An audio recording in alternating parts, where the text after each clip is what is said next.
everyone. Jonathan to the Bay Area Throwbacks, and I got a hat pickup from eBay. I actually already opened it, so I'm not opening it right now, but I'm going to show it to you.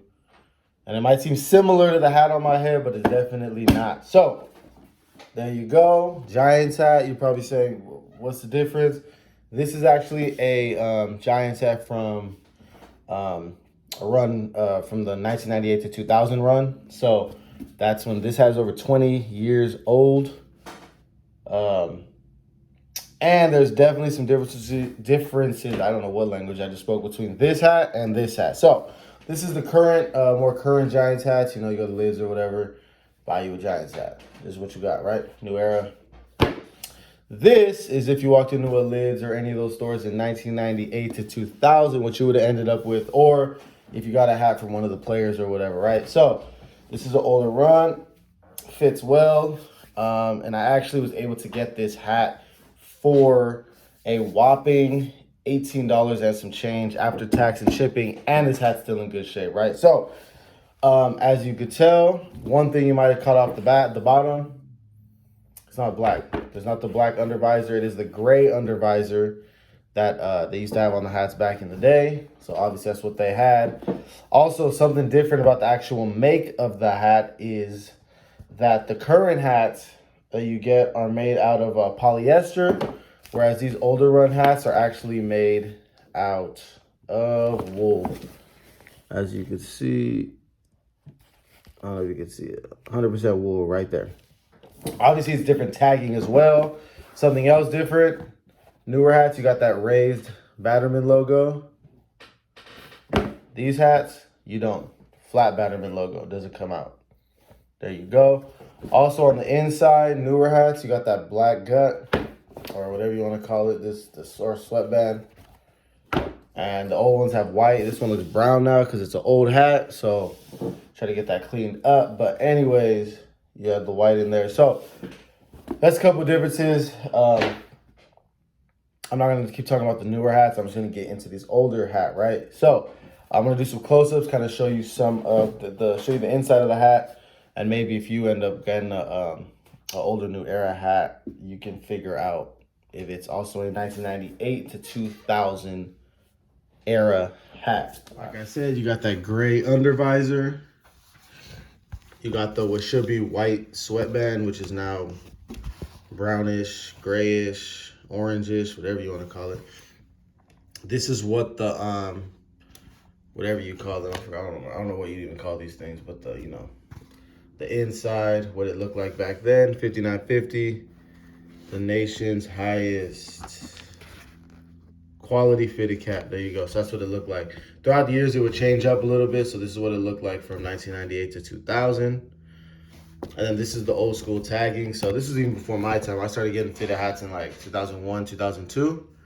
And so it's a little different. I know it definitely did not have this tag when I was getting them as in middle school. So there's the authentic Diamond Collection hat that you would have seen in the hats from that era, 98 to 2000, like I keep saying, and I'm going to keep saying it.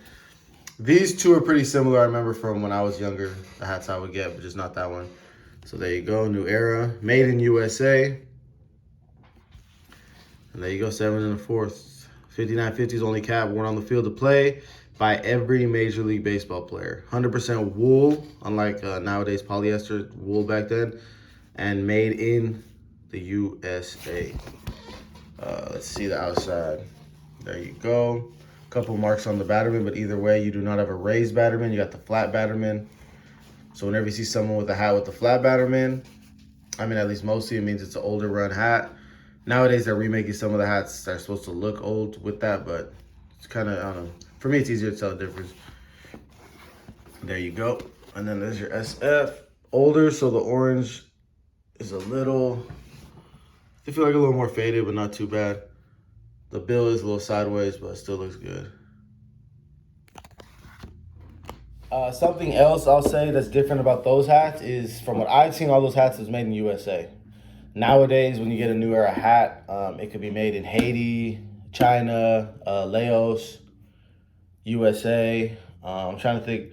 Those are the 4 countries I specifically remember that I know I have hats of that where they're made, that I can think of off the top of my head. But nowadays when, you know, they come from different countries, the hats, not saying it's good or bad, just pointing out a fact. Back then, what I always saw was all the hats, or that I've noticed is they were all made in USA, like I showed you guys right down there. So that's that. Also, the newer hats have like on the inside, like a lot of the tagging's here, so you flip it as like a long tag. Here, all the information pretty much is just on these 3 tags right there. So that's that. It's a 1998 to 2000 San Francisco Giants hat, which is also means that this hat was the last hat worn in Candlestick, because last season Candlestick was 99. So the last 2 seasons of Candlestick, they were wearing this style Giants hat. And the first year at what was then Pac Bell Park, which then became SBC, AT&T, and what is now Oracle Park. But at the time, Pac Bell. So last 2 years of Candlestick, first year at Pac Bell Park. This is the run of hats that the Giants were wearing on the field and the fans were wearing in the stands if they bought a hat within those 3 years. So everyone have a good day. Check out eBay because you can find a lot of good old, if you're someone who likes older run new era hats or just for nostalgic reasons, or you just like to have that, or you like to collect or whatever, you can find them for pretty cheap and a lot in good condition. Like, yeah, this one, you know, definitely needs to be cleaned a little bit on the inside. It's probably nice to even put it on my head right now, but it is what it is. So, but you can find a lot for cheap. You know, I've got hats on there, older, you know, 90s hats, early 2000s. You can get it for cheap, like $20 after tax and shipping. You know, sometimes they'll be in bad condition, sometimes they're not. But again, you can get them in good condition, so it's pretty cool to get those older hats and just, you know, have it. So I like it at least. Anyways, I'm gonna stop talking. It's a long video about a basic hat. You all have a good day. I'll see you next time.